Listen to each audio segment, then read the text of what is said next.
नमस्कार, भारत होम्योपैथी के YouTube channel पर आपका स्वागत है। आज की वीडियो में हम बात करेंगे रेमेटॉइड अर्थराइटिस के पेशेंट की डाइट के बारे में, यानी कि रेमेटॉइड अर्थराइटिस के पेशेंट्स को खान पान में किन चीज़ों का ध्यान रखना चाहिए। लेकिन इससे पहले मैं आपके साथ एक बात शेयर करना चाहता हूँ। जब रेमेटॉइड अर्थराइटिस के पेशेंट्स हमारे पास यानी भारत होम्योपैथी में आते हैं तो उनसे जब हमारे डॉक्टर्स बात करते हैं तो हमें पता चलता है उन्हें पहले से ही किसी ने डाइट की सलाह दे रखी होती है, उन्हें बहुत सारी चीज़ों को खाने के लिए मना किया गया होता है और वो उस डाइट को फॉलो कर रहे होते हैं। लेकिन जब पेशेंट ऐसी डाइट लंबे टाइम तक फॉलो करते हैं तो होता क्या है, उनमें बहुत सारे विटामिन, मिनरल्स और पोषक तत्वों की कमी आ जाती है। इसलिए ऐसे में उन्हें एक सही डाइट की जानकारी होना बहुत जरूरी हो जाता है ताकि उनके शरीर में किसी भी पोषक तत्व की कमी ना आए और साथ ही वो रेमेटॉइड अर्थराइटिस की वजह से होने वाली परेशानियों से भी जल्दी छुटकारा पा लें। तो आज की वीडियो में मैं आपको रेमेटॉइड अर्थराइटिस की समस्या में पेशेंट्स क्या खा सकते हैं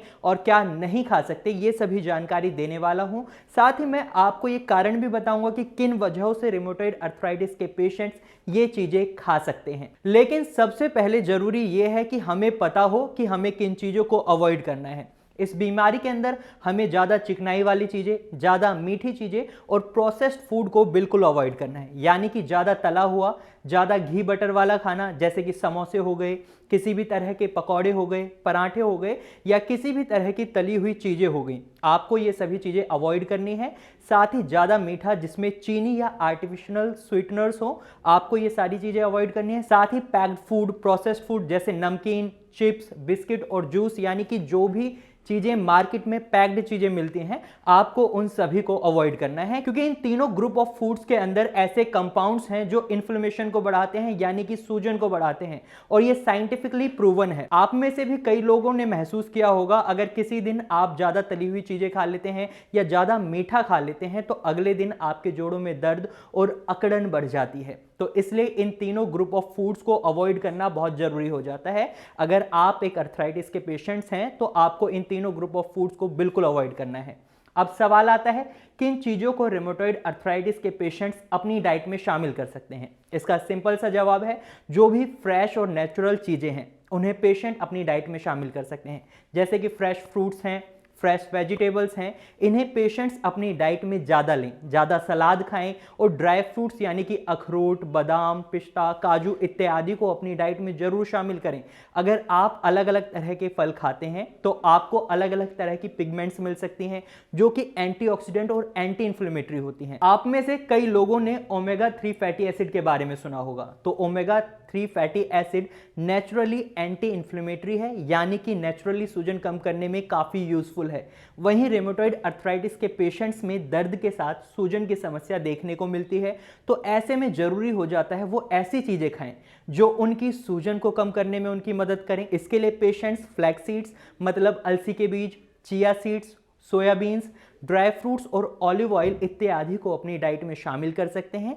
इन सभी चीज़ों में ओमेगा 3 फैटी एसिड काफ़ी अच्छी अमाउंट में होता है। और अगर हम नॉन वेज डाइट की बात करें, अगर आप एक नॉन वेजिटेरियन हैं तो आप फिश को अपनी डाइट में इंक्लूड कर सकते हैं। फिश में भी काफ़ी अच्छी अमाउंट में ओमेगा 3 फैटी एसिड अवेलेबल है। अगर आप इन चीज़ों को अपनी डाइट में शामिल करते हैं या अपनी डाइट में जोड़ते हैं तो इससे आपकी इन्फ्लेमेशन कम होगी, आपकी सूजन कम होगी। इसके साथ ही एक पर्सनलाइज्ड डाइट अप्रोच भी बहुत जरूरी है, यानी कि आपको खुद पहचानना होगा कि कौन सी चीजें आपके दर्द या सूजन को बढ़ाती हैं। इसके साथ एक पर्सनलाइज्ड अप्रोच भी बहुत जरूरी है, यानी कि आपको खुद पहचानना होगा कि कौन सी चीजें आपका दर्द या सूजन बढ़ाती हैं। एग्जाम्पल के लिए कुछ लोग बोलते हैं उन्हें दूध पीने से बहुत तकलीफ होती है, उनकी सूजन बढ़ जाती है, उनके जोड़ों में दर्द होने लग जाता है। वहीं बाकी कुछ लोग ऐसा भी बोलते हैं कि उन्हें दूध पीने से कोई दिक्कत ही नहीं होती।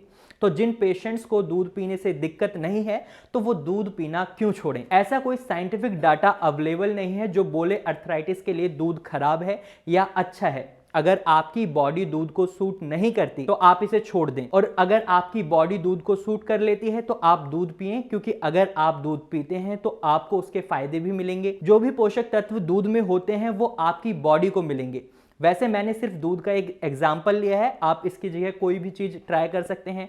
आप दही को भी अपनी डाइट में शामिल कर देख सकते हैं। हालांकि कई अर्थराइटिस के पेशेंट्स में दही खाने से उन्हें परेशानी होती है, लेकिन आप ट्राई कर सकते हैं। एक पर्सनल अप्रोच होना भी पेशेंट के अंदर बहुत ज़रूरी है। कई बार क्या होता है, पेशेंट कई चीज़ों को अवॉइड कर देते हैं इस डर में कि अगर वो इन चीज़ों को खाते हैं या अपनी डाइट में शामिल करते हैं तो इसका एडवर्स इफेक्ट उन पर पड़ेगा। लेकिन कई बार पेशेंट की बॉडी उस चीज़ को एक्सेप्ट कर लेती है। तो ऐसे में आप किसी भी चीज़ को अपनी डाइट से अवॉइड करने से पहले इस चीज़ को जरूर ध्यान रखें कि हाँ, हो सकता है आपकी बॉडी में कुछ एंटीबॉडीज़ हैं जो अच्छे से काम कर रही हैं और आप उन चीज़ों को खा पा रहे हैं। देखिए, रेमेटॉइड अर्थराइटिस एक ऑटो इम्यून बीमारी है। इसका इलाज लेना बहुत ज़रूरी है, वरना ये आपके जोड़ों को और ज़्यादा नुकसान पहुंचा सकती है। कई लोग सोच रहे होंगे हम तो ये डाइट फॉलो करके ठीक हो जाएंगे।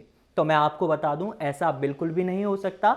डाइट को फॉलो करना किसी भी तरीके से मेडिकल ट्रीटमेंट का रिप्लेसमेंट नहीं है, लेकिन डाइट के अंदर जो बदलाव मैंने आपको बताए, ये करने से आप इस बीमारी को सही इलाज के साथ मेंटेन या मैनेज कर सकते हैं। साथ ही ये डाइट पैटर्न्स बहुत ही हेल्दी हैं, यानी अगर आप इन्हें फॉलो करेंगे तो आपका वेट भी कम होगा, हार्ट डिजीज का रिस्क भी कम होगा, आप एनर्जेटिक फील करेंगे, आपके अंदर पोषक तत्वों और न्यूट्रिएंट्स की कमी नहीं होगी। वहीं इस बीमारी का सही इलाज लेना भी बहुत जरूरी हो जाता है। तो रेमेटॉइड अर्थराइटिस के सही इलाज के लिए आप भारत होम्योपैथी के डॉक्टर से सीधा बात कर सकते हैं।